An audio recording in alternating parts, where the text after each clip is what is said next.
VGMP. What up, everybody? Welcome to a brand new episode of VGMP,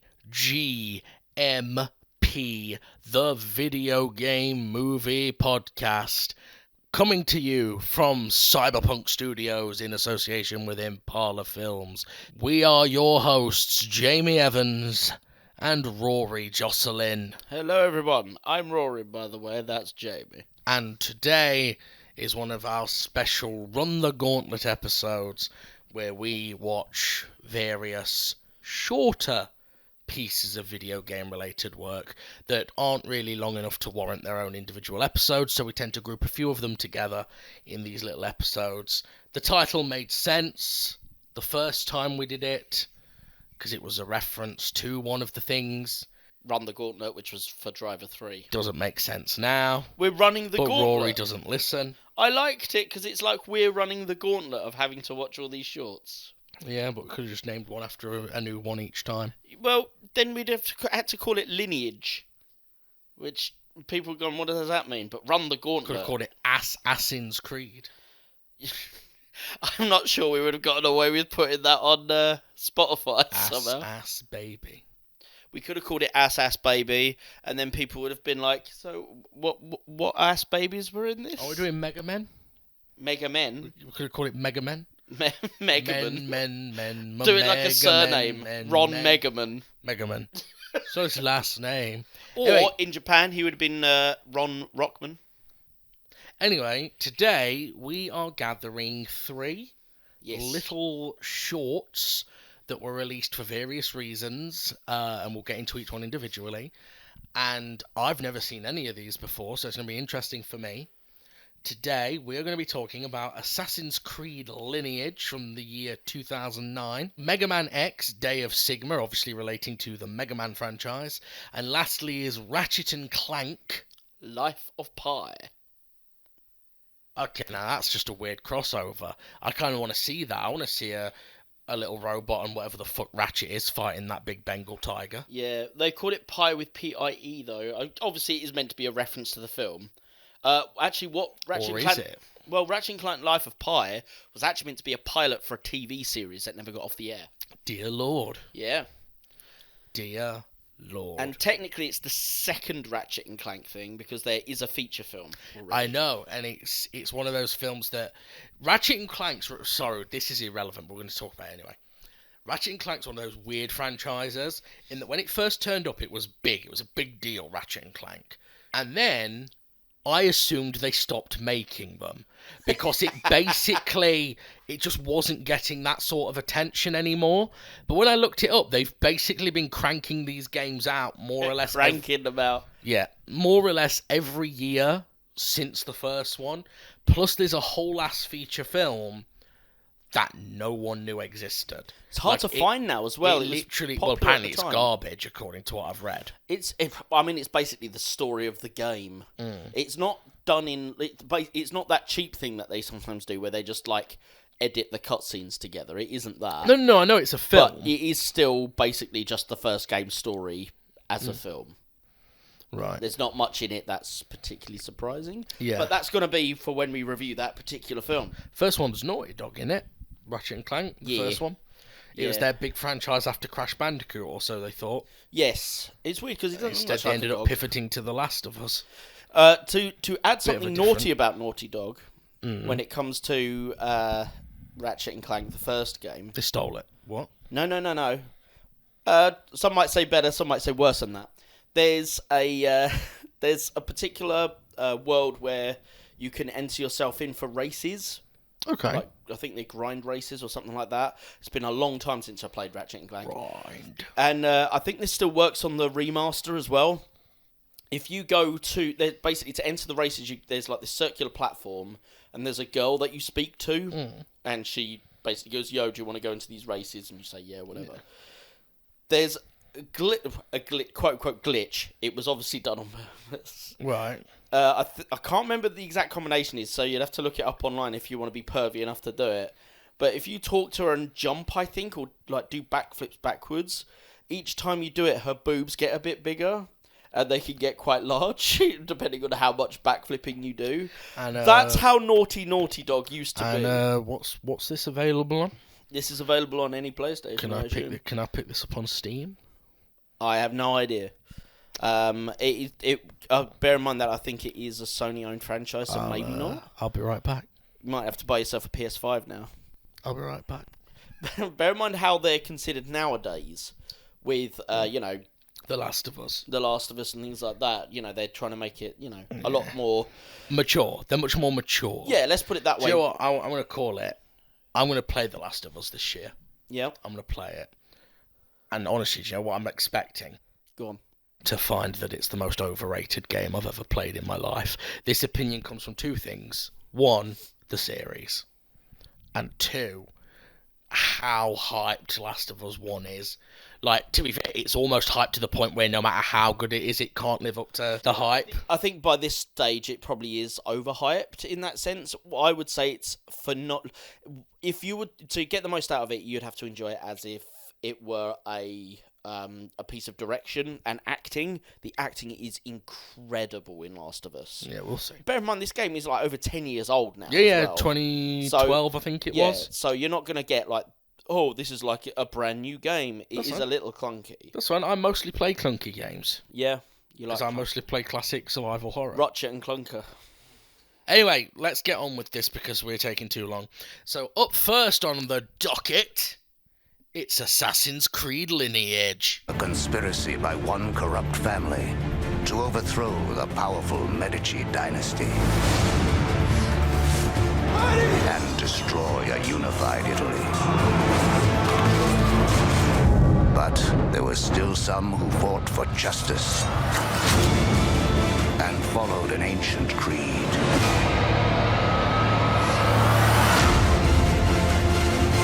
And it is with them that our story begins.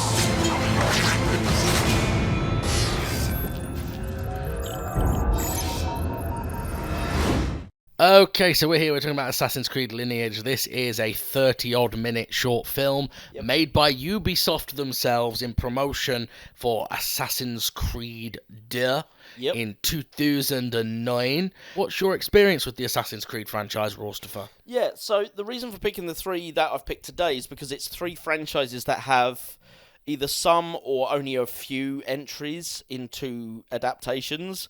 But I thought you were about to say few games. I was like, dude, there's about a bajillion Assassins. I honestly think there's been an Assassin's Creed game every year since 2007, I think. Yeah. There's like 30 of them. Yeah, there's loads of them. But the Assassin's Creed franchise only actually has two official entries into this, into being adapted. This is being one of them. What? To be fair, Mega Man has a lot of adaptations. A metric fuck ton. I'm like, why are you producing so much Mega Man? And Ratchet and Clank also only has two, which, like this, is a feature film and a short. But we've never reviewed anything from these three franchises. My goal for Season 5 of VGMP is to try and get as many franchises we haven't covered before in as possible. And even then, I couldn't get them all in. Like, that's how many... Finally, Dynamite Heady's coming. I wish... There is no Dynamite Heady. I wish Of course there's not.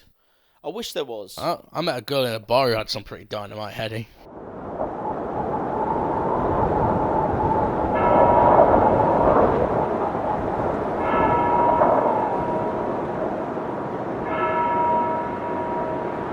So Assassin's Creed is one of those franchises, for me, being the plebe that I am, much like Grand Theft Auto, where I'm not upset or angry that it exists, because it's none of my business. But I don't get why it's as popular as it is. I've played the first one. Yep. And at the start of it, I was like, oh, okay, cool idea. Nice to be able to do all the free running and all that sort of stuff. Oh, it's just the same three repetitive side quests over and over again. And if I do the main storyline only, then the game's done in about 2 hours. I played a little bit of Assassin's Creed 2. And I've played a teensy tiny bit of Assassin's Creed 3. To be honest, I've played so little of Assassin's Creed 3 that you almost can't count it. I think I played 10 minutes of Assassin's Creed 3. Right. I don't get it. Now, I have been told that I should give one of the newer games a chance. I think Valhalla, someone said, is a really good one, which I'm assuming is all based on like Norse mythology and stuff like that. One, yeah. Because apparently Ubisoft have stopped making the maps empty, apparently. Right. But given that they crank one out every year, I can't imagine that. Well, even if the maps aren't empty, like, how repetitive still are the side quests? My connection to the franchise, actually, I only played the first one initially. I thought it was okay, but I didn't finish it. It was like yourself at first, like, this seems really cool, really amazing. And then the novelty just kind of wore off. It does, doesn't it? The novelty proper wears off of Assassin's Creed. Yeah, and then, so I didn't play number 2 or 3. Or 4, or Black, I think, which is Black Flag. 4 is Black Flag. Yeah, I haven't played that one. I rejoined the franchise when I got a PS4, and they made the multiplayer one set Syndicate? before Syndicate, the one before Syndicate. There's one set in France. Basically, it was one that they did where you could have a 4-player. Only online, it wasn't local multiplayer, sadly. That would have been fun. And at the time, I actually had 2 friends that had PS4s as well. It was relatively new console at the time. All right, Rory, way to make the story unbelievable. No, I said had 2 friends. You got to remember this was at the time, Jamie. I'm joking.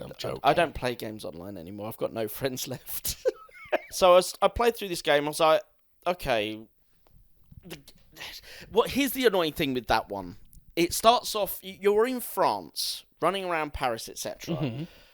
Bear in mind, this is made in Canada. You're running around France. There's a few bits of French, but generally, people are speaking English. But in order to make it so it doesn't, it's not just like, modern actors talking, it sounds like you're authentically there, even though they're talking English. They don't put people speaking French or in French accents. They have, like, really bad, stereotypically, quote-unquote, British accents. So you'll be running along, and you'll just hear this one going, "Oh, he's reached into my pocket and taken my money. Help! Help!" And you're like, I'm meant to be in France. Like, what the fuck? I thought Ubisoft was a French company. They're French-Canadian. So they do have a base in France, but they also have their main Rayman's a French game, isn't it? Yeah. So they're a French Canadian company. So they have a base in Montreal, which is their main base now. But I still believe they have a French base as well. But it just seemed really weird that, again, you're like, this is a French Canadian company. If anyone should be able to bring in French people, like, what the fuck? Like, instead I've got this, "Help! He took me money." Also, have they ever done an Assassin's Creed where you play as a woman? I don't think they have they? They have one that was a PSP exclusive. That's the funniest thing I've heard since Black Adam. Yep. Tiger Gamecom sold more than a PSP did. So because this particular game was a multiplayer, I went online with a couple of my mates, one of which was called Kurt. That's important for... God, I bet you were unbearable. You've played games with me, Jamie. This is going to be a Rory ruins the game thing. And I found the perfect job for you, by the way. Yeah. The guy we know who works at Rockstar, his job is to deliberately break games. Yeah? Yeah, they'll give him, like, the new Red Dead Redemption or whatever. Sure. And his job is to run around trying to break through the barriers, trying to jump into walls. Right. And basically to find the bugs. Right. I probably would be quite good at that, to be Yeah. honest. So, yeah, we're playing online, and you start off, when you spawn in on top of one of them church spires. And, you have to do, like, the eagle. Yeah. Jump down into the hay bale. Yeah.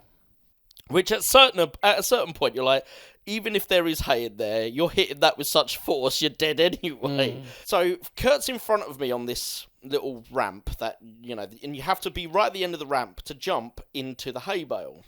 And it plays a specific animation. Well, he does it. I hear him go, and you get you hear an eagle for some reason whenever you do it. The eagle sound happens. He jumps, does the T-pose dive as he's going down. And I have to wait for him to finish before I can maneuver, to do the same thing. What happens instead is I press A, and I'm trying to hold up and press A, and it won't let me jump until he's completed the animation. Well, I must have been slightly off on the stick. So I've done a little hop instead, slightly to the left. He's gone, huh. Now I'm falling from an 8-foot spire. And I'm not doing the animation. And so, on his screen, he's fallen, landed in the hay, gone, and as he's safely pulling out the hay bale, I've fallen full force into the tarmac next to him. But in Assassin's Creed, in this particular one, when you die in multiplayer, you don't die, like your friends have to revive you. Right. And it always does the animation of holding your stomach where you've been stabbed. No matter how you actually got hurt, it's always like, oh, my belly, I need help. So I've got to splat as in full force into the concrete. And then my character's on his back. His legs are jiggling up and down as if his belly's in pain. He's like, help, I'm in pain. And I've just gone, Kurt, I need help. You're unbearable to play games with. He hated it, because every time we'd go anywhere and I'd fuck up a jump, I'd just be on the ground rolling with his little legs kicking. I'd have left you. Going, Kurt! I'd have actually left you. You've played games with me, I'm not that unbearable. You're unbearable. We played Sonic Superstars and I broke You were that. unbearable. Right at the end, Knuckles doing a glide here in the end credits, getting stuck by the screen being moved and slowly spinning around.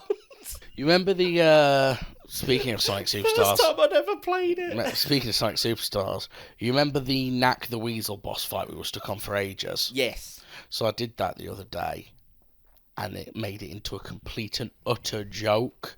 Like an utter joke of a boss fight. Right. See, the thing is, I've now got all the Chaos Emeralds. Oh, so you're using... And I turned into Trip's dragon form.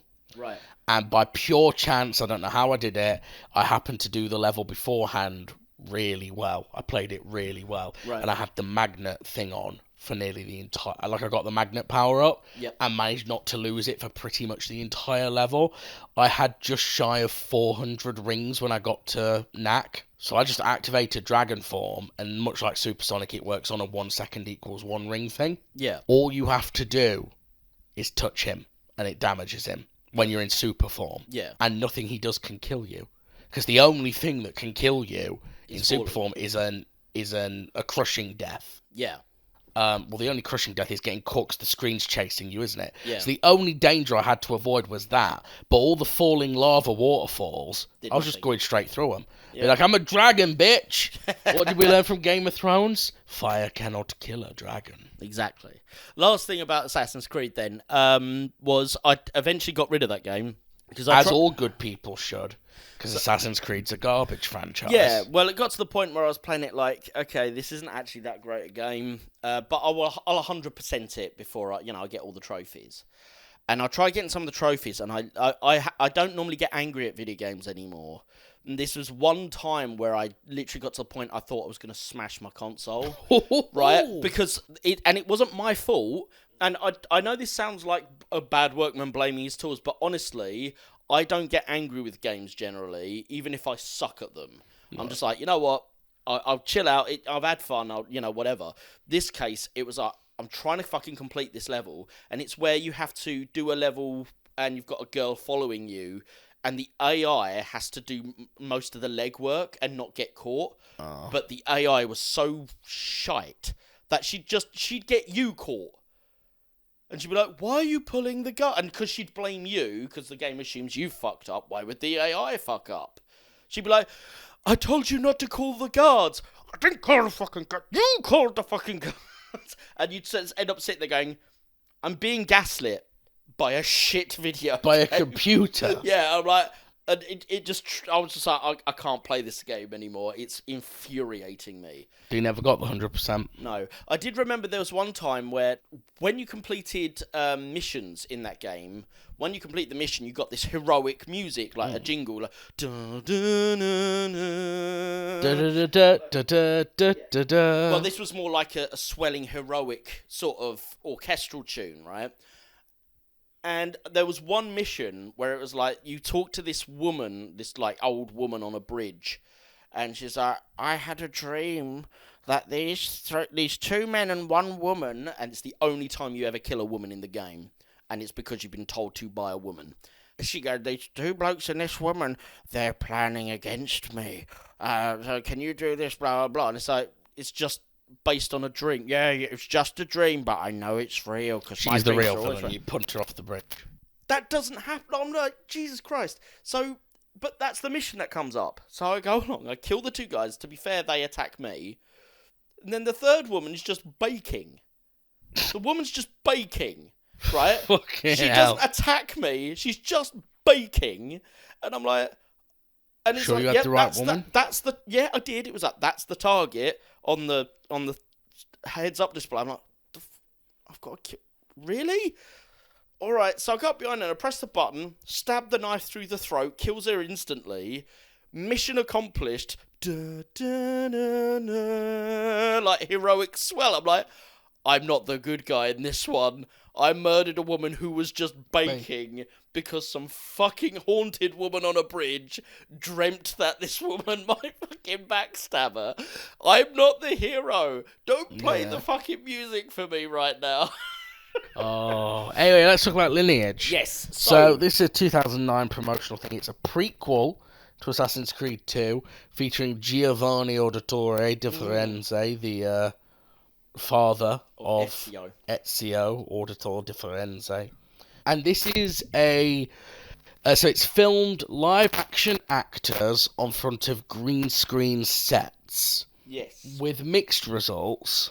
Sometimes they look pretty good, and sometimes they look very uncanny valley. Yes. And very, just wrong and unsettling. There's one right before who gets assassinated, and it's a big deal. Is it the Duke of something? I think, yeah, it says it's the Duke. There's one right before he gets assassinated that looks terrible.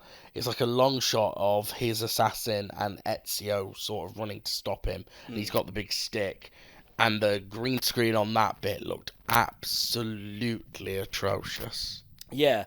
So, yeah, it's all green screened pretty much. I don't know how many sets they built, but according to all the information I can find, almost all of it was done on green screen, and so they could use the environments from the game, which seem to be up-rendered, but to be fair, they don't look like they're being transposed over an old video game. Some of the backgrounds hold up quite well, some others don't. Yeah.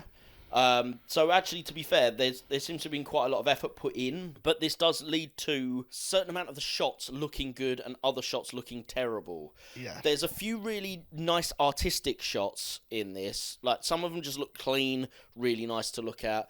Others, there's a really beautiful transition. When the Duke is murdered, he's on this black and white square checkerboard floor, and that transitions into a chessboard that Ezio and his brother are playing. That transition's really well done. So there are some nice artistic sort of flourishes to this film. But overall, my main issue is with the story. What story? Yeah, so things happen in this, to be fair, but we don't really understand why. And I understand that this was a 3-piece sort of miniseries released, I think, on YouTube. And those episodes, obviously, what the point of the story is to set up Assassin's Creed 2. The one thing it assumes is that you know the background of what Assassin's Creed is about to start with. So they don't explain or set up the assassins.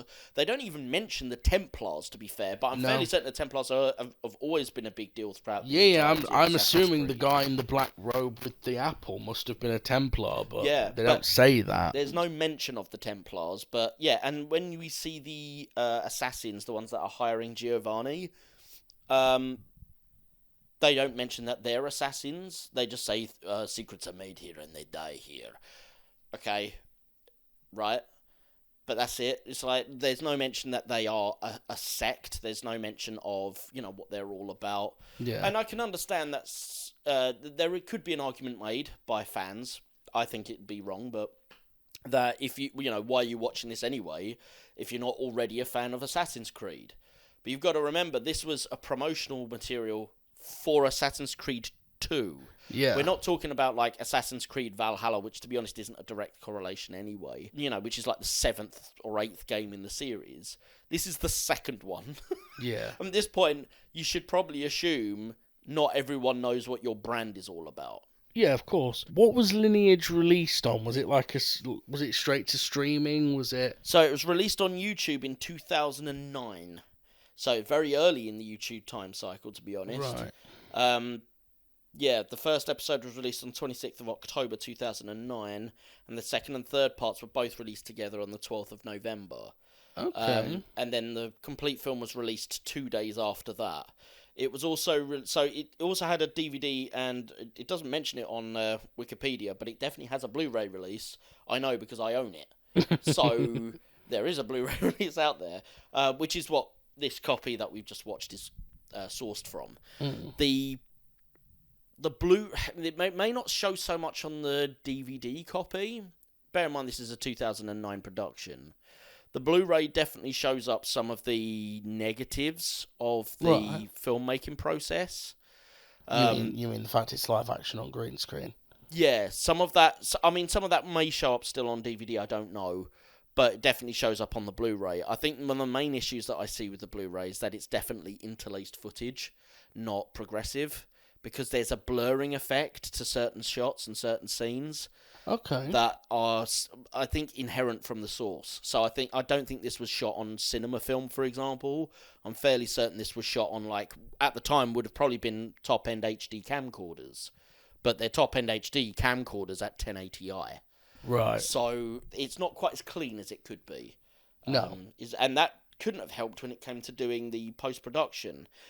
Something of interest, though, for you, Jamie, is that the company, Hybrid Technologies, were involved in this, and they had previously been involved in a few other productions that did very successful green screening. Okay. Which leads me to believe some of the green screening issues in this are inherent to the recording medium, like 1080i, not full HD, or not cinema film, because they were also involved in the production of 300, Sin City, and Avatar. Right. So it's not like this is like some dude in his basement with a green screen set up. This is a professional company that have like previous successes and not long afterwards bigger success with Avatar. So I do find it odd that some of the green screen keying is off. Yeah, I mean, I think it's probably got a lot to do with like the age. We thought we knew everything about green screen back then, but we most certainly did not. And also a lot of sort of arrogance about the ability of performers. Yeah. To do things like, it's that thing in it. It's like, yeah, put me in this film where I have to do this. I can do that, and audiences will believe I can do it. And you're like, they won't. Like, is there anything that stands out that you think didn't look right from the performance side? It wasn't the performance as much. It was just the look of the film in general. Right. I wasn't interested in the film because I'm not interested in Assassin's Creed. Sure. And this does not do a good job of wrapping you into the story if you're not into Assassin's Creed. Right. There's nothing really that happens like at the start that grips you and goes, oh, I know you don't know this franchise, but come in and look at this story. That doesn't happen. It's probably because it doesn't give you much of a lead in, as I say. It doesn't tell you about the Assassins versus the Templars, isn't it? But, like, there are bits, like I said, some of it looks really good, to be fair, surprisingly good. But there's bits of it where it reminded me a lot of films like, if you've ever seen it, there's a film from 2008, I think it is, called Bitch Slap. Right. That I used to talk about on Jamie, Your Film Taste Sucks. And there's another film called Repo Chick, which I think is from around the same time, sort of the late 2000s. And both of those films are very, very low budget films, filmed with, the sorts of budgets even we'd be able to raise. Right. And they are nearly entirely, especially Repo Chick. I think Bitch Slap has some real-world locations, but if I remember correctly, but I haven't seen it since about 2011, Repo Chick, I think, is entirely green screen set. Right. And there's bits in that that reminded me of this because of the unnatural way that people move comparative to a green screen. Yes. Like, the shadows don't move right. Sometimes it's their position geographically compared to the floor. Sometimes doesn't 100% line up. Yes, that's right. Yeah. Yeah, and just perspective in general. Yeah. Sometimes they look too big, too small, etc. It's a fault in the actual filming technique, in my opinion. As in, it's not something I'm really interested in seeing now or again anytime soon. Sure. I know the green screening in this is certainly better than it was on Gamebox 1.0. I'm not sure what budget was like for this, because obviously being that it's only a very short series, I don't believe they've ever published the production budget. It had a certain amount of cost, because on here it says about 50% of the costumes are authentic period recreations, leased from Italy itself, and then the rest were crafted by a third-party studio. So they were hiring in costume from Italy itself. Wow. So, which would have added to the costs by, by a long margin. Yeah, the costumes were pretty cool. Like, obviously, Ezio's dressed very similar. Sorry, Giovanni is dressed very similar to Ezio in the game. And I can't remember exactly what Ezio looks like, but it looks very close to this. Maybe some slight tweaks in the uniform. Yeah. But I was very impressed with that level of attention to detail. Yeah. I think the other problem with this as well, just to kind of wrap up on this short, not only does it not give you much of a satisfying introduction, it also doesn't give you a satisfying conclusion. The film basically ends on Giovanni's... It seems the people he's working for have turned on him. We don't yet know why. I'm guessing that comes to the fore in the games. And then he basically has to do an emergency exit from his family home. And then all we get is him walking down the street and going, "Oh, and now I must protect my family and, find the culprit who has done this or whatever." Yeah. And it's just, then it comes up with the text to be concluded by your choices in the game or something like that. Okay. And you're like, so we don't actually get a conclusion. I thought we were going to at least get a conclusion to Giovanni's story. Yeah. So it'd be like the shorts were the beginning, middle, and end of Giovanni's time as the assassin, and then you pick up as his son Ezio in the game. But we don't get I honestly thought he was going to die at the end of this to set up the game. Right. But he doesn't.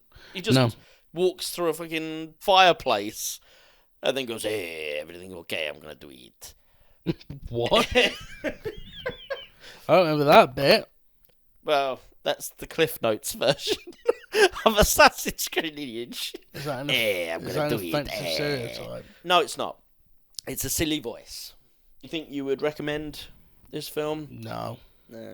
No. I mean, maybe if you're a super hardcore Assassin's Creed fan, but from what I've seen, Assassin's Creed fans don't really care about revisiting the past. They want fancy new technology. I don't quite know how it's got the massive reputation it's got. It's got Assassin's Creed is held up as a really premier gaming franchise, and I just don't quite get it. And as for this film, it's not the worst thing I've ever seen. Certainly other companies are guilty of much more egregious things than this, but it just is irrelevant to me. Fair enough. I don't care. I don't care that I've seen it. I don't care if I'd never seen it. My life wouldn't be any different. Nothing about it stands out, in my opinion, as like, you have to see it because there's this really great performance in it. Oh, you have to see it because the costumes are so original. Or, oh, you have to see it because the cinematographer's amazing. It's just there. It just exists. And that makes sense. It's a promotional tool. This is essentially a long, expensive advert. Yeah. See, I'm stuck... Let me think. It's either I don't recommend it or I only recommend it to fans, but I think I'm going to go with don't recommend, and the reason that I'm not going to recommend is for what you said. I actually don't think, because again, it'd be recommending it to fans, I actually don't think Assassin's Creed fans give a shit. No. They want to play the latest game. They don't really care about watching the history of the series that they've bought into. Yeah, and Ezio hasn't been a character in the game in about the last 10 games. Yeah, and also, essentially, Assassin's Creed fans are the same as Call of Duty fans in my mind. Maybe I'm wrong. Let us know in the comments if I'm wrong, but Call of Duty fans aren't going to go, oh, is there an adaptation from the first game? They don't care. It's not a storied series in the sense that they want to see the history. Yeah. It's not like a Nintendo or a Sega franchise where if you went, oh, we're going to do an adaptation of, I don't know, Legend of Zelda, Ocarina of Time. Ocarina of Time. People would be like, wow, I want to, like Nintendo fans only, I'd want to see something that deals with Ocarina of Time. Yeah. But Assassin's Creed 2, oh, I want to see something that deals with Assassin's Creed 2. Not really. Okay, so it sounds like the first of our 3 entries is a no-ho on the roho. Yep. Let's see if Mega Man X fares any better.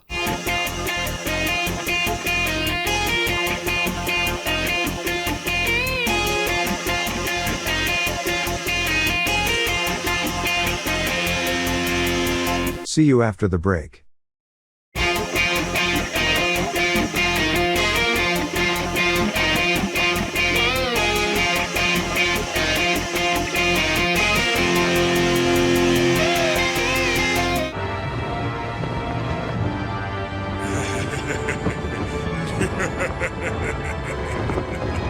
Come and get me, X. The time has come to prove your mettle against me. This fight will decide the fate of all Reploids.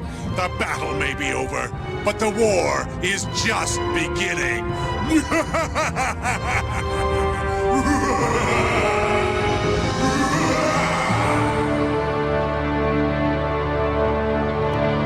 Okay, so up next we're talking about Mega Man X, The Day of Sigma. Yep. He's a real Sigma male. Sigma male. And this, I can only assume, is also a prequel of some kind to a specific game in the Mega Man franchise. So, yeah. Because if it's not, It makes no sense. Sure. So, yeah, I'll give you that rundown. Basically, Day of Sigma is... it was actually included in a game called... Well, in Japan, it was called Irregular Hunter X, which was released in 2006, and this was an unlockable extra on that game as well. It's also included, if you want to buy it now, there is the Mega Man X Anniversary Collection and the Mega Man X Anniversary Collection 2, which it appears on, but you don't have to unlock it, it's just on there. Okay. It basically plays out as the precursor to the story of Irregular Hunter X. Okay. Which I think is just called Mega Man X. Irregular Hunter X, I believe, and I'm saying this as someone who doesn't really know much about Mega Man, I believe it was a reboot. So in the West it was called Maverick Hunter X, and it was meant to be a reboot of the Mega Man X series. Okay. I do not know the difference between Mega Man and Mega Man X as a series. No, neither do I. I know there is a difference, but I don't know what it is. Yeah, I think they've got like 3 or 4 concurrent running different types of Mega Man. Yeah. Basically, they've got enough for a fucking MCU style Yeah. dimension crossing Avengers style thing, like Mega Avengers they could do. Yeah. Yeah, I don't know much about Mega Man at all. It's a franchise I've never played. This was darker than I was expecting it to be. I thought Mega Man was a very, because of its age and because it's all brightly coloured and whatnot, I thought it was much more of a... And I do know that the main villain in it is someone called Dr. Wily. Yeah. Who kind of just looks like evil Einstein.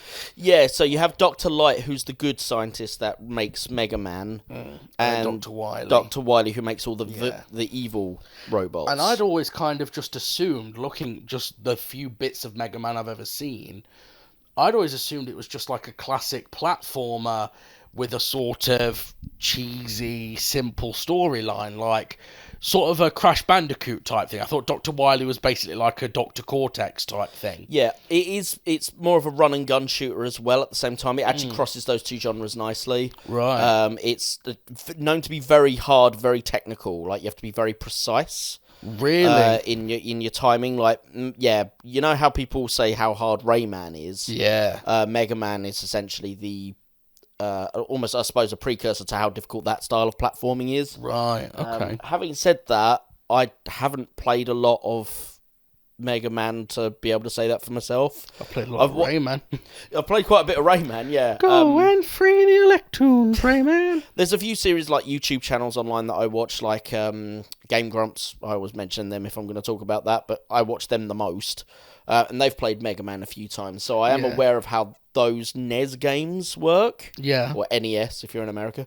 Or Famicom if you're in Japan.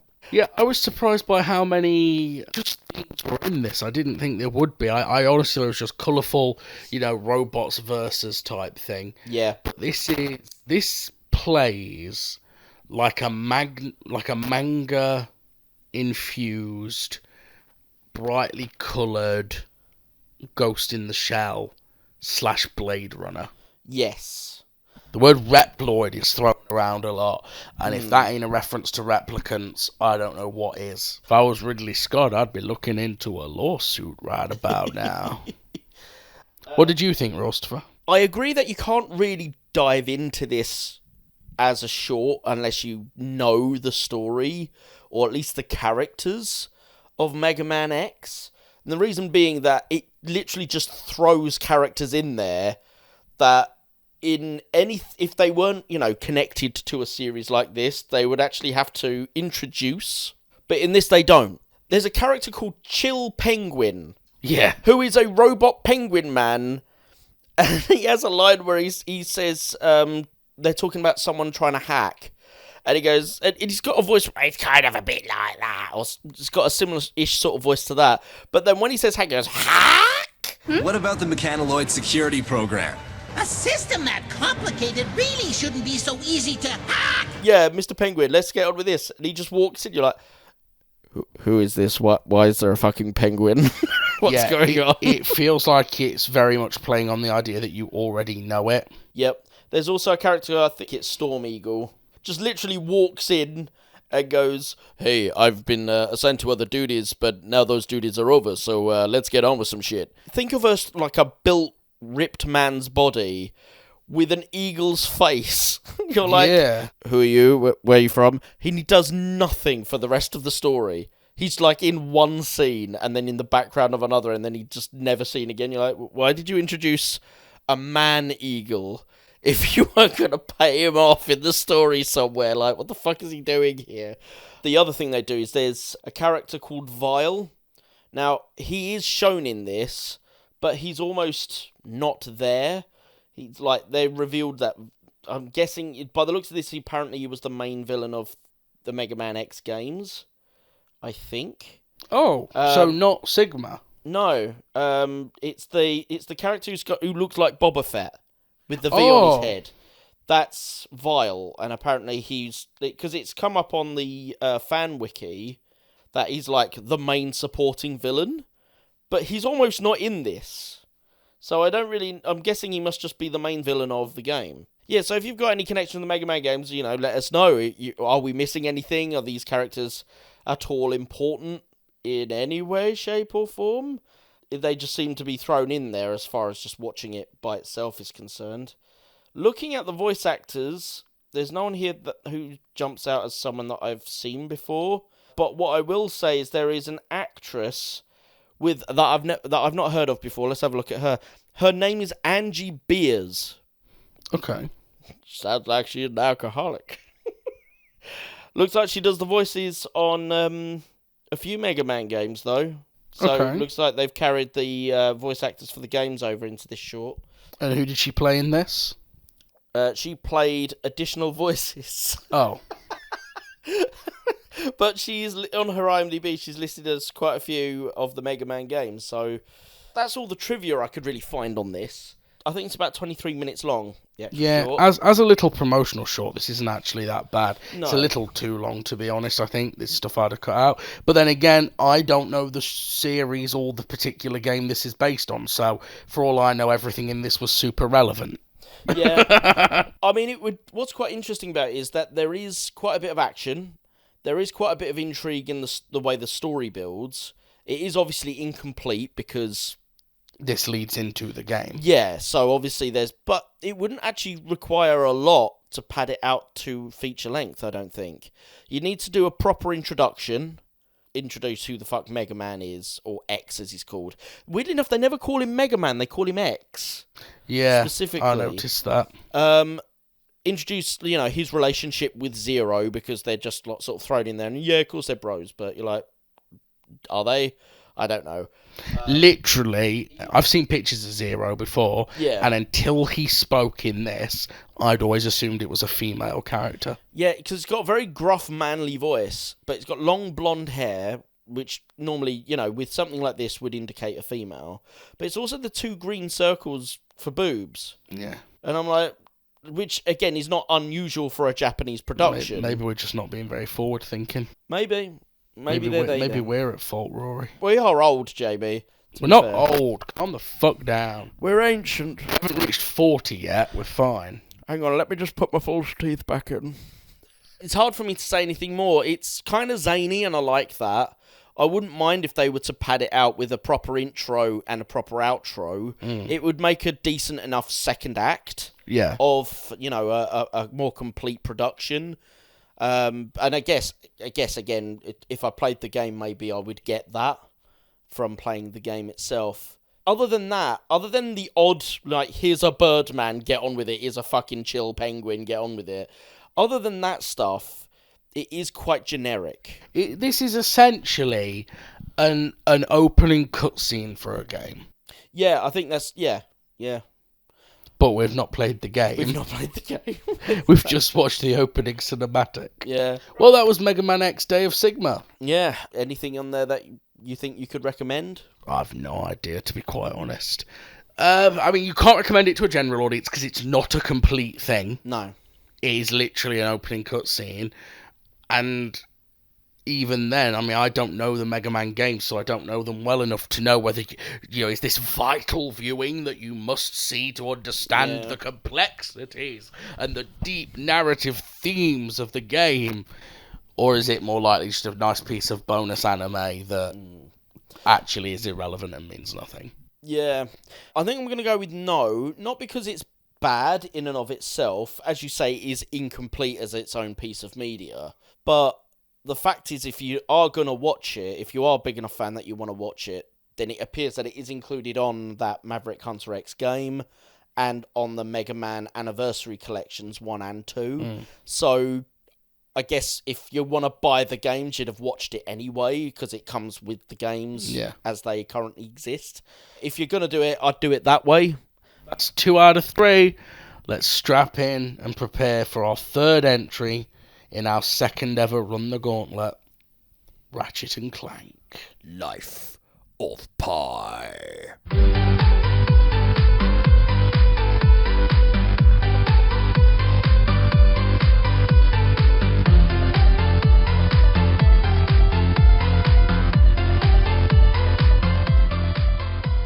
And that brings us to our final film of the evening, Ratchet and Clank, Life of Pi.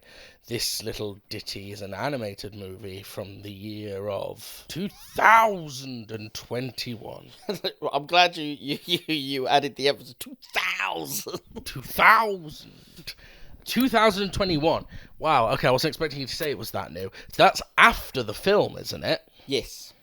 Okay, interesting. Who knew there was still so much interest in Ratchet and Clank? And where did this air? Like, what sort of thing was this for? Was this like on a game disc? Was it on DVD? Streaming? It's currently on streaming in Canada exclusively through a subscription to a service called Crave. Oh yeah, I've heard of Crave. Yeah, but yeah, there's not really a lot of information on it. I don't really know why it even exists. Yeah, so everything I'm looking at here says it's a short film. But I'd read prior it was meant to be like a pilot for a series. It definitely feels like an episode of a series. Yeah. Of like a children's TV series. Produced by Mainframe Studios, formerly known as Rainmaker Entertainment and PlayStation Originals, the same companies who were previously responsible for the 2016 film. Life of Pi is not considered canon to the video games. Alright. What's the point then? I care so much about the canon of Ratchet and Clank. while I agree with you on that, like it doesn't really matter that much. It makes you wonder why make a 23-minute short that has nothing to do, like that is not canon to the game. Is that a thing where maybe fans have just decided it's not canon because it, it never became a series and we just don't want to deal with it? So. It might be, or it might just be because the events of it aren't referenced in any sequels. I don't know when the last Ratchet and Clank game was made. No, but. According to this, though, it was made in 2019, but for some reason was released in 2021. Okay. Don't know why there's that delay. That's pretty much all I can find. There's not a lot of information about this film. No. I did like the fact that it seems to be the same voice actors from the games, at least. Though I know that Jim Ward, who is the voice of Captain Quark, this is his last time playing the character of Captain Quark. So I don't know if they've recast him or if the character just doesn't appear anymore. But the fact that they said it's his last time playing it would suggest that he's no longer voicing the character for whatever reason. Yeah. James Arnold Taylor is the voice of Ratchet. Yep. And Tidus from Final Fantasy X. Yep, and he was also Leonardo in the CGI TMNT movie from 2007. What? Final Fantasy is not better than TMNT. Yes, it is. No, it's not. It's orders of magnitude better. I had to get that. That's all I wanted. I just wanted an orders of magnitude. That's Final Fantasy X is one of the greatest games ever made, and TMNT is a film people forgot existed. Final Fantasy X is not one of the greatest games. Yes, it is. It's literally considered one of the greatest games ever made. By who? By everyone. Except, well, I've never heard of anyone who's played it except for you. Bullshit! You don't know anyone who's played Final Fantasy X. That's literally not physically possible. It's like Final Fantasy X is like 6 degrees of Kevin Bacon. You never need to go more than 6 steps to find someone who's played it. Well, I suppose not, because I've got you. Exactly. Just because you've never played it, but we've already established that no one else I know has ever played it. I bet if we go on the VGMP Discord right now and say who's played Final Fantasy X before, at least one person has. Right. So you do know people who've played it. Yeah, but we had at least 3 people say they'd played Daytona USA, which means that if we do get one person so they've played Final Fantasy X, Daytona USA is 3 times more popular by that metric, and you said that no one cares about Daytona USA. They don't. Except for the fact Except that for it's you. Incredibly popular. I didn't want to get back into that argument. Let's leave that as it is. No, because this is the only exciting thing we've done all day. Armin Shimmerman is in this. Anyone who ironically doesn't play Captain Quark, which would have been hilarious, but he did play Quark in Star Trek Deep Space Nine, and he plays the main villain. Also played Andrew Ryan in BioShock, and the principal in Buffy the Vampire Slayer. Yes. At the very least with this one, unlike Mega Man, which was obviously just, even though it was the voice actors from the games, they're not necessarily known in the same way as sort of Hollywood voice actors, or at least not in the same way as someone like Armin Shimmerman, for example, who's been in a lot of massive successes.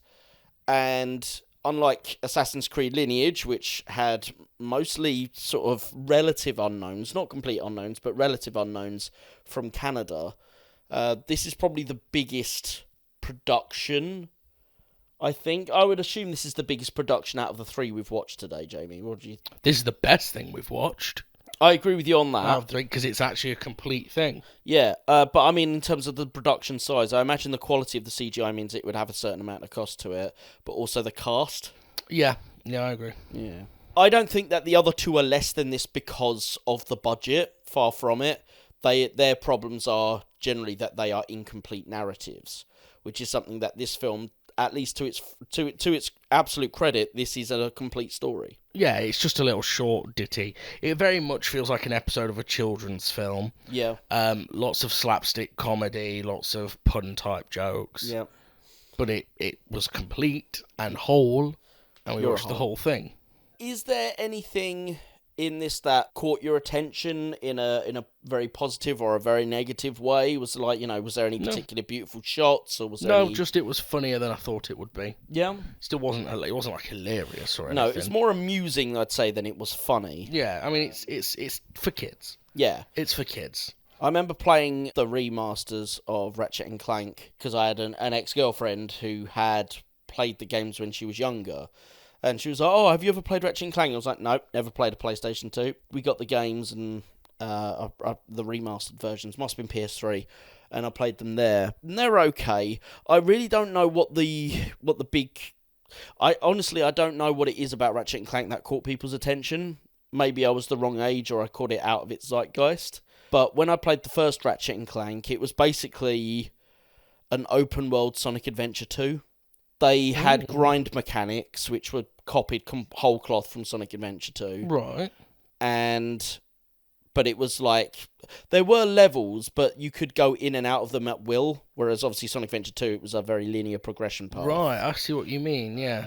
But yeah, they were defined levels, so it wasn't open world like GTA style. It was more that you could just enter and exit levels at will. So you didn't necessarily have to finish them in one go, like if you got stuck, you could come out? No, I think in fact it was to allow for backtracking. So you did certain amount of stuff, but you didn't have the skills to complete everything in a level. Yeah. So you'd have to unlock those at a later point in the game and then come back to complete extra challenges. But yeah, it was a fun enough game. But when I played it, I was like, and it is well made. It's, Naughty Dog stuff generally is well made, even if it's kind of a take on something else. It was obviously a step up from at least the first Crash Bandicoot, which is the only one of those I've ever played, which was just a run into the screen game with a bit of 2D side-on perspective. That's only select levels. Well, it's Crash Bandicoot is mostly... Oh, running... Right, never mind, I realised what you meant. Yeah, running into the screen and then sideways. Yeah, I realised what you meant. It's because there's select levels where you run towards camera. Oh, okay, which are both very fun to play, but also endlessly frustrating. That's basically Mickey Mania on the PlayStation. Now you've played it on the PlayStation, Mickey's Wild Ride. Wild Adventure. Wild Adventure, yeah. That does the same. It's 2D platforming, and then there's bits where you run into or away from the screen. Whereas something at the same time as Crash Bandicoot, pretty much, you had Super Mario 64, which was a proper full-on 3D game. Crash Bandicoot's... No. Crash Bandicoot is orders of magnitude better than wrong. Super Mario. No. You're wrong on that one. I'm not wrong on that one. You are wrong on that one. There is honestly... It's a subjective opinion. You might prefer Crash Bandicoot by orders of magnitude more than Mario, but Super Mario is so ugly. No, Mario 64 is such an ugly game. Crash Bandicoot 1 is horrific looking, so you can't really use graphics as your defense. No, it's then again, the last time I played it was the remastered version. Yeah. Play the actual first one. It's awful. And that's fine because of the era and the hardware in which it was made. But Super Mario 64 literally changed gaming, and Crash Bandicoot did not. There is a big difference between the... How did Mario change gaming? 3D platforming, it rewrote the rules. Bubsy. No, Bubsy 3D did not rewrite the rules of 3D gaming. Yeah, it did. And you know this because you owned it. Sonic Adventure. Sonic Adventure was afterwards. No, Sonic always beats Mario. It's a rule of the universe. I'm afraid on this occasion... False. Mario got the 3D... Propaganda. Gameplay design down first. Nintendo propaganda. I will be honest with you, though. There's not as much in it as people say. There's only about a year or two. President Sega. Rory's betrayed you. Stop calling out to President Sega. You need to come and assassinate him with your Gundam wing. With your Gundam wing? Right, I hate to pick up old words, but I'm just gonna say, I've just got to point this out. Fine, I'm gonna let you have Super Mario 64 because I've won this battle, so it's fine. Oh, so you've lost this battle, but you've got to win the war. Yeah. Okay. I've just looked up sales figures. Yep. Now I can't find sales figures for Daytona USA. Yes, it's an arcade machine. Well, there was a console release. Yes, there was. So we have to go console to console because everyone knows arcade games aren't canon. Yes. They don't exist. What do you mean not canon? They're not canon to the real world. Yes, they are. No, in this new timeline, they've been erased from existence. Okay, are we Doctor Whoing this? Is that what we're doing? Yeah. Are we going to have you need to understand the mavity of the situation. So I'm going console to console here. Yeah, go on.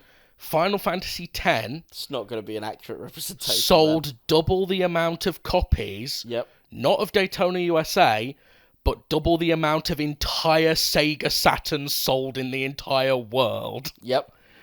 So that doesn't count how many people had Daytona USA. Right. Literally, it sold more than double the entire amount of Sega Saturn consoles that exist. You've got to think... So there's two things on that. Number one, the amount of Sega Saturn sold versus the amount of PlayStation 2s. There is orders of magnitude more sales are available to the PlayStation 2. The PS2s I don't know if it still is, but at one point was the most successful console of all time. Yeah, as much as I don't think it earned it, it definitely was. But on the flip side of that, you can't then go ignoring the main hardware that the game is known for. I 100% can, because nobody likes arcades. No one has liked arcades since 1994. Which is when Daytona USA came out in them. Yeah. And has been incredibly successful. Who cares? Seriously, arcade. I actually have a real problem with arcades, because arcade games are all scams. No, they're not. They are all designed to just milk money from children. No, you're thinking of gambling mechanics, which do it for old people. I'm thinking of games like Time Crisis and shit. Oh. Which ridiculously spike the difficulty just as an excuse to get more money. Actually, I don't think Time Crisis does that much. The ones that... Time Crisis 2 does. Oh, does it? Yeah, I've got Time Crisis 2. Oh, jeez. I've done it, I've finished it. I'm thinking more like you and I agree on that when it comes to things like Street Fighter or King of Fighters and those sort of 2D one-on-one fighting games. And the ones the one I will 100% agree with you doing that is Mario Kart GP. Mario Kart GP is a fucking rip-off. Right. From start to finish. And I'll tell you for why. We've got that on the seafront. I've played it. I went on a date and played it. Yeah, yeah. You pay £1 and you get to play one course. Yes, that's the way it's a rip-off. For example, Daytona USA, it's basically one payment for one course, right? Which sounds the same. The difference is that Daytona USA never sells itself as a Grand Prix. It goes, you're paying to play a level. You pay the money, you play the level, and you get wherever you get on it, depending on your skill. And it doesn't unnecessarily spike difficulty either. It's just your skill versus the machine. Mario Kart GP has the same, I suppose, issue, as you could call it, from something like Mario Kart 64, which is a game I love. But it has what we call rubber band physics. In racing game, rubber band physics is where if you're ahead, then certain characters behind you are given... artificial speed boosts. Yeah, things like that, so that in a reason to keep the race more exciting. Yeah. Mario Kart 64 does this in insane ways. There's times where the computer can go at speeds that are literally impossible to the player. So, yeah, and Mario Kart GP has that, but then as you say, I remember instead of being like £1 or 50p to play, it's £2 to play. You put in the... Mario Kart? Yeah, at least when when I went. When it first came out, it was £2 to play. Right. So I put in the £2. I came first on the first race of a GP, of a 4-level GP. I came first. So you can't do any better than that. And then it was like, yay, you're on to the next race. Please give another £2 for the next race. And I'm like... No, fuck off. Like, if you told me it was £2 for a race, I wouldn't feel ripped. Yeah. But because you've told me it's £2 for 4 races, and then only told me after the first race, I'm going to have to basically pay £2 for each race. It's £8 for one GP. Yeah. You can go stuff yourself. So, yeah, I was very not happy with that game. There's an easy solution to this, though. Play fucking games at home like a regular 21st century human. Well, I do. Good. I've been playing Bomb Rush Cyberpunk recently. Arcades are for trash people. No, honestly, I'm not even joking. The arcades at the seafront now, do you know what they're more used for more than playing They're games? just gambling. For homeless people to take shelter from the rain. Yeah. That is what they're used for now. Well, it's what's quite bad is, and I understand this is a sign of the changing time, but it is quite sad. If you go in the arcades now, instead of being like a wash with like really cool new, playing experience, arcade playing experiences. They're all so old, at least here, obviously. Well, some of them are. There have got some new arcade machines in some of them now. They've done a little bit of a refresh.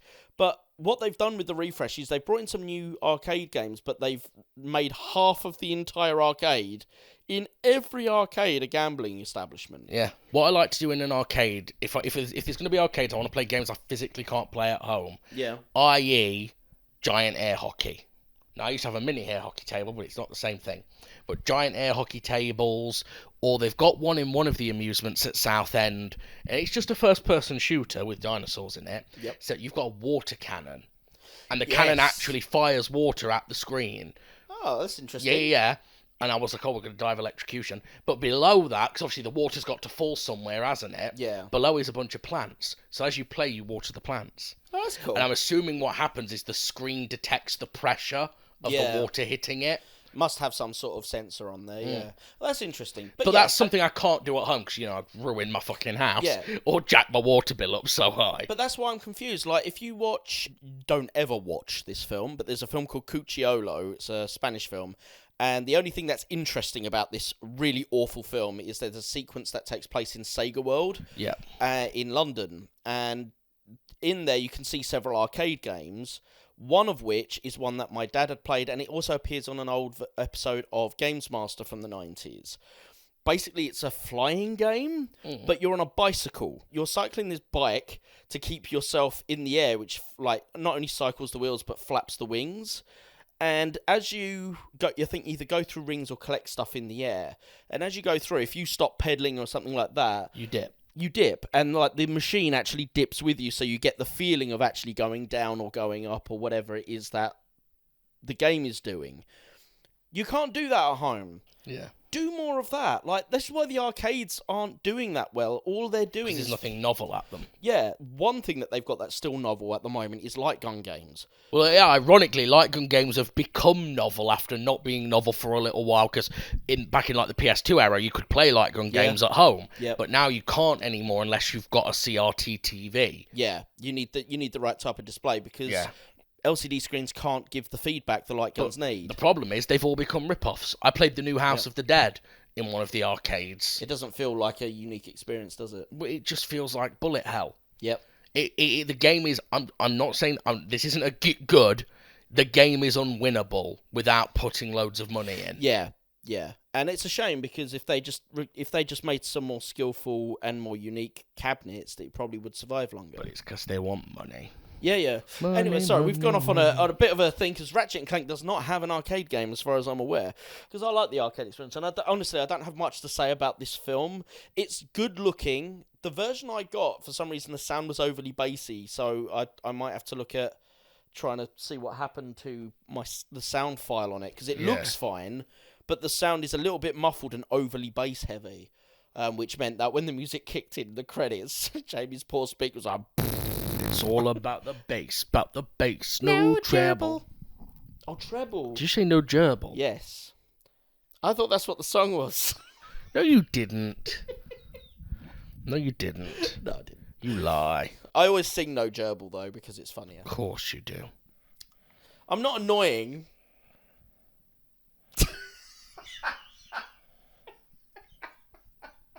Even my laugh's annoying. Okay, so is there anything specific you want to talk about with Ratchet and Clank Life of Pi? Anything that stuck out? The fact Americans call pizza pie pisses me off. I want to talk about that. Oh, shit. That's why it's called Life of Pi. Yeah. Right. Yeah, when you said it, and I was like, oh, there's going to be a pie somewhere, like a cherry pie. I did wonder where the pie was meant to be. Yeah. And as soon as he said pizza dimension, I was like, here we go. Yeah, they call it a pie. That's why it goes, when the moon hits your eye like a big pizza pie, that's amore. Or when they say things like... It's made in Canada. Why did... Yeah, I think they do it in Canada as well. Are they that stupid? Or in America, they'll say stuff like, oh, pick you up a pizza pie or something like that. But it's not a pie. A pie has to have a crust on top. Yeah, that's what I was going to say. Like, there's no top crust on a pizza. It wouldn't be a pizza, I'm it'd sure be a they pie. call it something lame, like an open-faced pie. Like how they call, have you heard about naked burritos? No. So it's healthier, they are nice, it's it's a burrito It's the innards of a burrito without the wrap. It's not a fucking burrito then. The thing that makes it a burrito is the wrap. Now you're eating beef and lettuce in a cheese sauce. That's a chili. Kind of, yes. Yeah, basically. You're basically eating chili con carne. It's not a burrito at all. Yeah, the thing that makes it the burrito is the wrap. The thing that makes naked tacos. The thing that makes it a taco is the taco shell, dumbass. Taco shell. Can we make a naked lasagna and it's just tomatoes and cheese in a... Like, just without any form. It's honestly like... It's like me serving a plate of minced beef and tomato sauce to you and saying it's naked ravioli. Oh, I'm sorry you've caught this beef at a time when it's undressed. How rude. It's like making bread and butter pudding with no bread. Here's just a stick of butter. It's naked bread and butter pudding. Be good for the diabetics, though. I'm not sure it would. That's not good for anyone, is it? Just eating fat by Just a itself. whole stick of butter. Well, that's what he does in Wild Hogs. It's what they do in Right off the stick. what they do in Big Bang Theory when they have to go to the Arctic for that expedition. And he melts sticks of butter in their hot chocolates. They've got to consume 5,000 calories a day just to maintain body weight. Yeah, I wish I had to eat 5,000 calories a day just to maintain body weight. Get yourself down to a Pizza Express and don't sweat. That is the British way. I think you'll all find the best pizza in the world is Pizza Time. Little tiny pizza shop 5 minutes from my house. Yes. Anyway, so Ratchet and Clank. Let's wrap this up. Ratchet and Clank Life of Pi. Would Yeah, you fine, check it recommend out.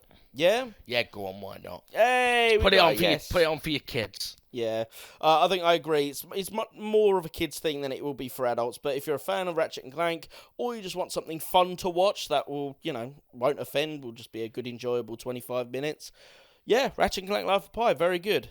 So overall, we've got a double no to Assassin's Creed Lineage. Unfortunately, it just didn't do anything for anyone who's not a fan, and fans of Assassin's Creed just wouldn't give a shit. A double no to Mega Man X. Yep. Day of Sigma. Yep. Day of the Sigma males. Yeah, which while it has a certain amount of entertainment value for fans, if you're gonna watch it, you'll watch it in the game it's included with. And Ratchet and Clank Life of Pi got a double yes. So hey. So hurrah! That's our takes. So thank you very much for joining us on VGMP, the Video Game Movie Podcast, for our first Run the Gauntlet of this season. We are hoping to do 3. There'll be another one later in the year, and then there'll be one at the end of the year called Run the Baubles, which will be for our Christmas special, because of course I had to make a slight pun out of it, just to upset Jamie. You can catch us on all good podcasting apps, such as Spotify, Apple Music, etc., wherever you get your jazz, you'll get us there. We are currently releasing every week, but our new releases are every other week, and you'll also get our VGMP retro episodes come out every other week, which will be some of our early episodes slightly rejigged and retooled, just to basically reduce any run times and bring them up to code. So you guys can enjoy those. If you've not checked out the original VGMP releases, then you can check them out there. You can also check both me and Jamie out on STC, Second Take Cinema, which is our sister show where we deal with films that are not anything to do with video games and are to do with films that we find either artistically interesting or just films that we want to give a second take to that we either enjoyed or didn't enjoy. And you can also check Jamie out on Haunted, the audio drama, which is a narrative fiction, kind of similar to X-Files crossed with Doctor Who, but in this case it is about the paranormal, and there is a continuing storyline that is coming up towards its 3rd season, and you can find that on all good podcasting apps, either looking up Haunted the audio drama, or you can look up Impala Films and they'll appear there. If you want to talk to us a little bit and get into the discussion, please join us on our Discord. You can find that on our website, www.vgmovie.co.uk. If you jump on there, please do come and say hi, and we would love to have a bit more of an open talk and feedback with our fans. So it's completely free. Please come on there and tell this fool that you've played Final Fantasy X. And play this other fool that you played Daytona USA and where to send his mama at the arcades. I don't know why. Not one person is going to come back and say they played Daytona USA. Someone already did! Except for fucking Concord. Concord is my man. Concord is against me. He's betrayed me. Brave, sweet Concord. You will not have died in vain. Join me, Concord. Game over, yeah!